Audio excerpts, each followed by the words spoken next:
अस्सलाम वालेकुम, this is Amar कैरमी from online Quran and biology learning.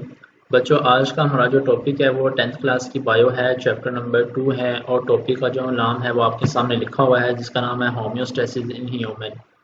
हमने ह्यूमन में होम्योस्टेसिस पढ़नी है, किस तरह ये करते हैं। इससे पहले जो हमने टॉपिक स्टडी किया था वो था ऑस्मोटिक एडजस्टमेंट इन प्लांट्स, और उससे पहले जो हमने टॉपिक स्टडी किया था वो हमारे पास था ऑस्मो होम्योस्टेसिस इन प्लांट्स। ठीक है, तो दोनों की लिंक्स जो है मैं वीडियो में दे दूंगा। अगर आपने मेरी वो वीडियो नहीं देखी तो वो आप वहाँ पे जाके लिंक डिस्क्रिप्शन में जाके वो वीडियो के लिंक्स देख सकते हैं और मेरे चैनल को सब्सक्राइब कर सकते हैं। तो बच्चों, अगर इससे पहले आपने मेरे चैनल को सब्सक्राइब नहीं किया तो सब्सक्राइब कर लें, बेल आइकन को ऑन कर लें, अपने फ्रेंड्स और फैमिली मेम्बर को शेयर करें। तो चलो बच्चों, हम अपना टॉपिक जो है वो स्टार्ट करते हैं जिसका नाम है होम्योस्टेसिस इन ह्यूमन। इसको हम स्टडी करते हैं कि इंसान किस तरह होम्योस्टेसिस करते हैं। उसमें सबसे पहले कुछ पॉइंट है, कुछ ऑर्गन्स हैं जो हमारी बॉडी में होम्योस्टेसिस का काम करते हैं। वो कौन कौन से ऑर्गन्स हैं वो हम डिस्कस करेंगे। तो कह रहे हैं कि like other complex animals human have highly developed system for homeostasis. दूसरे एनिमल्स की तरह जो इंसान है इनके पास भी बड़ा डेवलपिंग सिस्टम है होम्योस्टेसिस का। उसके लिए हमारे पास ये है कि नीचे दिए गए 3 ऑर्गन्स हैं जो ये काम करते हैं। उसमें फर्स्ट वाला जो हमारे पास है वो है लंग्स।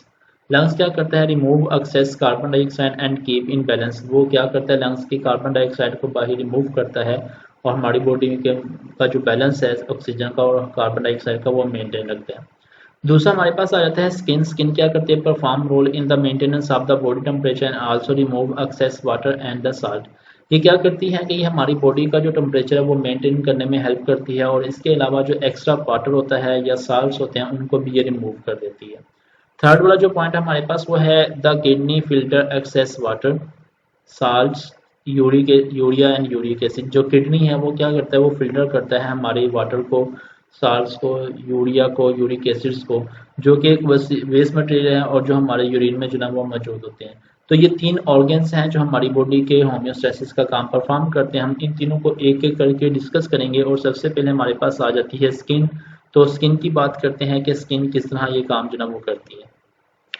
वी नो डैट, हम जानते हैं, over skin consist of 2 layers, कि जो हमारी स्किन है उसकी 2 लेयर्स होती हैं। एक को हम कहते हैं एपिडर्मिस और एक को हम कहते हैं डर्मिस। ठीक है, 2 लेयर्स, एक को एपिडर्मिस और एक को डर्मिस कहते हैं। तो सबसे पहले एपिडर्मिस की बात करते हैं। Epidermis is the outer protective layer without blood vessels. कहते हैं ये बाहरी वाली लेयर है और ये जो है ना इसमें ब्लड वेसल्स नहीं होती, विदाउट ब्लड वेसल्स है, यानी कि इसमें ब्लड नहीं होता। While the dermis is the inner layer, जो डर्मिस है वो अंदर वाली लेयर है और कंटेनिंग ब्लड वेसल्स, उसमें ब्लड वेसल्स भी होते हैं, सेंसी नर्व एंडिंग भी होती हैं, स्वेट पसीना पैदा करने वाले ग्लैंड्स भी होते हैं, ऑयल ग्लैंड्स भी होते हैं, हेयर भी यहीं से निकलते हैं, फैट सेल्स भी यहीं पे मौजूद होते हैं। इसका मतलब ये है कि जो एपिडर्मिस है वो उसमें तो कोई ब्लड वेसल्स नहीं होता, वो बस क्या करती है ऊपर होती है और प्रोटेक्टिव लेयर होती है। उसके नीचे जो है वो डर्मिस होती है। डर्मिस में ये सारी चीज़ें मौजूद होती हैं जिसमें हमारे sensory, blood vessels, nerve ending, sweat gland, oil gland, ये सारी चीज़ें मौजूद होती हैं। ठीक है, अब स्किन के काम क्या है, ये किस तरह रेगुलेट करती है। तो यहाँ पे बच्चों क्वेश्चन आ जाता है, describe the 2 function of the skin, के स्किन के 2 जो मेन काम है वो बयान करें कि वो कौन कौन से हैं।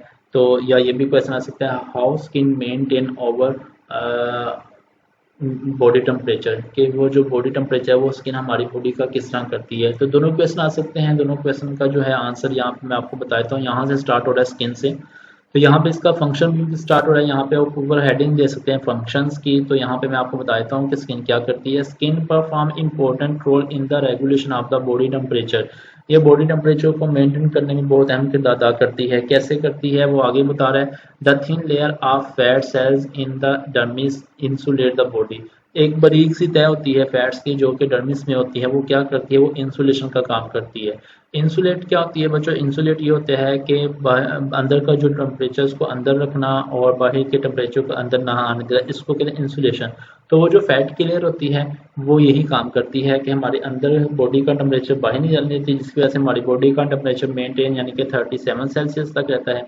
और जो बाहर का टेम्परेचर उसको अंदर नहीं आने देती, जिसकी वजह से ये होता है कि बॉडी का टेम्परेचर ना ही बढ़ता है। ठीक है, तो ये काम करती है इंसुलेट्स, ये होता है। Concentration of small muscles attach with the hair from goose bumps it create and the insulating blanket of warming. जी बच्चों, वो कह रहे हैं कि कंट्रैक्शन ऑफ द स्मॉल, हमारे जो मसल्स होते हैं वो कॉन्ट्रैक्ट करते हैं, कॉन्ट्रैक्शन करते हैं यानी कि वो सिकुड़ते हैं। उनके सिकुड़ने के अमल को ये हम कहते हैं कि गूज बम्प्स। यानी कि मैं आपको ये बता देता हूँ कि जब आपको अक्सर सर्दी लगती है सर्दियों में, तो आप ठहराते हो अपने आप को, शिवरिंग करते हो, कांपते हो।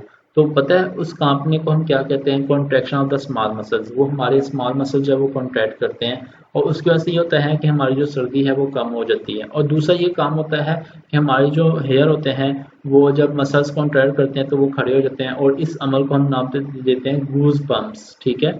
It create insulating blanket. ये हमारी बॉडी का एक ब्लैंकेट जो है वो बना देता है हमारी बॉडी को, जो कि वार्म एयर, गर्म हवा जो है वो पैदा करता है, जिसकी वजह से हमारी बॉडी का जो टेम्परेचर वो राइज होता है और हम सर्दियों में इजीली सर्दी को बर्दाश्त कर सकते हैं। ठीक है, ये वो कहना चाह रहे हैं। तो ये गूज बम्प्स आपको दिखाया भी गया, मैं आपको दिखा देता हूँ गूज बम्प्स। ये देखें, ये आपके बाजू के जो बाल हैं, ये देखें ये किस तरह खड़े हुए हैं, ये गूज बम्प्स में है। मैं गूज बम्प्स के बारे में थोड़ा सा एक्स्ट्रा आपको बच्चों को बताना चाहता हूँ। वो ये है कि जब आप अक्सर डर जाते हो एकदम से, तो वो जो डरने का अमल होता है उस वक्त भी आपकी बॉडी के जो बाल हैं वो खड़े हो जाते हैं, उसको भी हम गूज बम्प्स कहते हैं। ठीक है। और उसके अलावा जब आपको गुस्सा आता है तो गुस्से में भी ये कंडीशंस होती है कि हमारे मसल जब वो कॉन्ट्रैक्ट करते हैं तो वो फिर बाल खड़े होते हैं, उसको भी हम गूज बम्प्स कहते हैं। तो डरने या गुस्सा करने, या फिर ये है कि जब आपको सर्दी लगती है तो सर्दी में आपके जो मसल्स कांपते हैं, ठहराते हैं, उसको हम कहते हैं गूज बम्प्स। यानी कि बालों का अकड़ जाना, उसको हम कहते हैं गूज बम्प्स। तो ये होता है गूज बम्प्स, ये आपने याद रखना है। और ये तीनों चीज़ों से हमें बचाता है। एक तो ये है कि सर्दी की वजह से हमने गूज बम्प्स हुए हैं तो हम सर्दी से बचेंगे। दूसरा ये है कि अगर डर खौफ होगा हमारी बॉडी में तो उस वक्त भी रोंगटे खड़े हो जाना, जिसको हम कहते हैं, वो यही चीज़ होती है गूज बम्प्स। ठीक है, तो ये आपने याद रखना है। गूज बम्प्स आपको यहाँ पे ये स्किन में दिखाया गया, ये पहला काम होता है हमारी स्किन का। ठीक है। दूसरा काम यहाँ पे बताया गया वो हम देखते हैं दूसरा काम क्या है। सिमिलरली ये सेकंड काम यहाँ पे फंक्शन बताया गया, skin help in the providing cooling effect when the sweat is produced by sweating gland and excess body heat escape through the evaporation. जी ये दूसरा काम है। ये क्या करती है? हमारी बॉडी का टेम्परेचर मेंटेन करती है। कैसे करती है मैं आपको बता देता हूँ कि ये कूलिंग का इफेक्ट करती है। जब लाइट जाती है और गर्मी का मौसम होता है तो उस वक्त क्या होता है, हमें पसीना आता है, तो हमारी स्किन के अंदर जो स्वेट ग्लैंड्स होते हैं वो स्किन को यानी कि वो पानी को बाहर रिमूव करते हैं, स्वेट पैदा करते हैं। और जब वो स्वेट पैदा करते हैं तो उसकी वजह से ये होता है कि वो बॉडी को हमारी बॉडी से हीट को बाहर निकाल रहे होते हैं। और जैसे ही थोड़ी सी हवा लगती है तो आपको पता है कि आपको फिर ठंडक का एहसास होता है। इस तरह फिर ये होता है कि हमारी बॉडी में जब स्वेट ग्लैंड बाहर निकलता है तो हवा की वजह से फिर वो अवेपोरेट होते हैं। जब वो अवेपोरेट होते हैं तो अवेपोरेशन की वजह से भी हमारी बॉडी जब वो ठंडक का एहसास होती है तो हमें ठंडक फील होती है। तो इस तरह ये हमारी बॉडी का जो टेम्परेचर वो मेंटेन करती है, यानी कि पानी की शक्ल में एक्स्ट्रा हीट को ये बाहर रिमूव करती है, जिसकी वजह से हमारी जो बॉडी है वो ठंडक रहती है, ठंडी रहती है और हम गर्मी को बर्दाश्त कर सकते हैं। पहला तो ये था कि सर्दी को बर्दाश्त करने का अमल बताया गया था कि वो सर्दी को आप किस तरह बर्दाश्त करते हैं। अब ये है कि गर्मी को बर्दाश्त करने का अमल बताया गया। ये दोनों काम स्किन कर रही है। देखें, सर्दियों में बॉडी को हीट अप रखना और गर्मियों में बॉडी को ठंडा रखना, ये दोनों काम किसका है? स्किन का है। तो ये होता है स्किन का फंक्शन, जो कि वेपोरेशन में हमारी बॉडी के जो टेम्परेचर होता है उसको ये कंट्रोल करती है। ठीक है। Metabolic waste such as water, salt, urea and uric acid also remove in sweat. और दूसरा ये है कि ये जो स्वेट बाहर रिलीज होता है उसके अंदर क्या क्या चीज़ें होती हैं? वेस्ट मटेरियल होता है, एक्सेस वाटर होता है, पानी होता है, साल्ट होता है, नमक जिसको हम कहते हैं, यूरिया होता है, यूरिक एसिड होता है। ये चीज़ें होती हैं। तो ये भी पानी के से बाहर रिमूव हो जाते हैं, जिसकी वजह से हमारी बॉडी का मेटाबॉलिक वेस्ट है वो बाहर रिमूव हो जाता है, हमारी बॉडी साफ हो जाती है। ठीक है। तो ये बच्चों पसीने के फंक्शन थे, काम थे, ये आपने पढ़ लिया। तो स्किन के दो फंक्शन आपने पढ़े, पहले सर्दियों में वो किस तरह काम करता है, फिर गर्मियों में वो टेम्परेचर किस तरह कंट्रोल करता है, ये दोनों आपने पढ़ लिए। तो एक इंपॉर्टेंट शॉर्ट क्वेश्चन भी है, इसका आपको पता होना चाहिए। दूसरा हमारे पास जो हम यहाँ पे आ जाता है वो है लंग्स। लंग्स के बारे में तो आप फर्स्ट चैप्टर में पढ़ चुके हो डिटेल में, लेकिन यहाँ पे मैं थोड़ा सा फिर आपको बता देता हूँ कि कहते हैं कि ये क्या करता है कि कार्बन डाइऑक्साइड को ये बाहर रिमूव करता है जब हम सांस रिलीज करते हैं, और ऑक्सीजन को अंदर लेके जाता है जब हम सांस अंदर लेके जाते हैं। तो इसी तरह हमारी बॉडी का जो गैसेस का मटेरियल होता है, कार्बन डाइऑक्साइड को और ऑक्सीजन की मिकदार को मेंटेन करना, ये काम होता है लंग्स का। और ये आप पहले पढ़ चुके हो, मेरे ख्याल में यहाँ पे इसकी ज़रूरत नहीं है, तो इसको हम ज़्यादा नहीं पढ़ते, लेकिन फिर भी मैं आपके लिए थोड़ी सी रीडिंग कर देता हूँ। कह रहे हैं कि over sales produce carbon dioxide when they perform cellular respiration. For the cells, carbon dioxide diffuse in the tissue fluid and then the blood carries the carbon dioxide to the lungs and where it remove it. कह रहा है कि जब हमारी body में metabolism होता है respiration होती है तो उस रेस्पिरेशन में कार्बन डाइऑक्साइड बनती है। उस कार्बन डाइऑक्साइड को फिर क्या किया जाता है कि सेल से टिश्यू और टिश्यू से फिर उसको फ्लूइड यानी कि ब्लड में पहुंचाया जाता है और ब्लड क्या करता है, ब्लड उस कार्बन डाइऑक्साइड को हमारे लंग्स तक पहुंचाता है और लंग्स क्या करते हैं कि उस कार्बन डाइऑक्साइड को बाहर रिमूव कर देते हैं। तो ये जो एक वेस्ट मटेरियल है कार्बन डाइऑक्साइड हमारे लिए, जिसको ये जो हमारे लंग्स है वो बाहर रिमूव कर देते हैं। तो इस तरीके से जो लंग्स हमारी हेल्प करते हैं होम्योस्टेसिस में। ठीक है, अब नेक्स्ट हमारे पास जो है वो है यूरिनरी सिस्टम ऑफ ह्यूमन। इंसान का यूरिनरी सिस्टम, उसकी हम बात करेंगे कि यूरिनरी सिस्टम क्या है और इसमें बच्चों कौन कौन सी चीज़ें आ जाती हैं। सबसे पहले यहाँ पे आपके सामने एक डायग्राम बनी हुई है, वो मैं आपको समझा देता हूँ। ये इंसान का यूरिनरी सिस्टम दिखाया गया जिसमें फर्स्ट हमारे पास आ जाती है किडनी। इसमें 4 पॉइंट आ जाते हैं यूरिनरी सिस्टम में। फर्स्ट हमारे पास किडनी है जो कि पेयर ऑफ किडनी यहाँ पे मौजूद होता है, जो कि आपके सामने नज़र आ रही है। ये जो राइट किडनी है थोड़ी सी नीचे होती है, लेफ्ट किडनी थोड़ी सी ऊपर होती है। 2 किडनी होती हैं जो कि हमारे ब्लड वेसल्स के साथ अटैच होती हैं। उसके बाद फिर यहाँ से ये है कि ये दूसरा जो पॉइंट है वो है यूरेटर। यूरेटर जो है वो किडनी से निकल होता है। ये जो येलो कलर की आपको छोटी सी लाइन नज़र आ रही है जो कि लेफ्ट किडनी में भी है और राइट किडनी में भी आपको ये नज़र आ रही है, इसको हम यूरेटर कहते हैं। ये क्या किडनी हम आमतौर पर ये काम करती है कि जब हमारी बॉडी के में से यूरिन को फिल्टर करती है, यूरिन बनाती है और यूरिन को बनाने के बाद फिर इस यूरेटर में भेज देती है। यूरेटर क्या करते हैं, ये उस यूरिन को यहाँ किडनी से पकड़ते हैं और यहाँ से यूरिनरी ब्लैडर में ले जाते हैं। ये यूरिनरी ब्लैडर है, आमतौर पर ये एक ब्लैडर है जो आपको नज़र आ रहा है। तो यूरिनरी ब्लैडर है कि आप खुद देखें कि यूरेटर जो है वो किडनी से यूरिन को पकड़ता है और यहाँ से ले जाता है, वो यहाँ पे कहाँ पे ले जाता है, यूरिनरी ब्लैडर में ले जाता है। तो यूरिनरी ब्लैडर में जो ना यूरिन स्टोर होता है, आर्जी तौर पर स्टोर होता है यूरिनरी ब्लैडर में। फिर जब एक्स्ट्रा यूरिनर यहाँ पे स्टोर हो जाता है तो फिर इसको एक सुराख जिसको हम कहते हैं यूरेथ्रा, ये जो यूरेथ्रा है सुराख से इसको बाहर रिमूव कर दिया जाता है। तो ये हमारा यूरिनरी सिस्टम है जो कि यहाँ पे दिखाया गया है और जिसमें 4 चीज़ें हैं। एक किडनी है, दूसरा यूरेटर है, तीसरा यूरिनरी ब्लैडर है और चौथा यूरेथ्रा है। ब्लैडर जो है वो आर्जी तौर पे यूरिन को स्टोर करता है अपने अंदर और यूरेथ्रा एक पोर्स या सुराख है जिसके ज़रिए हम उसको यूरिन को बाहर रिमूव कर देते हैं।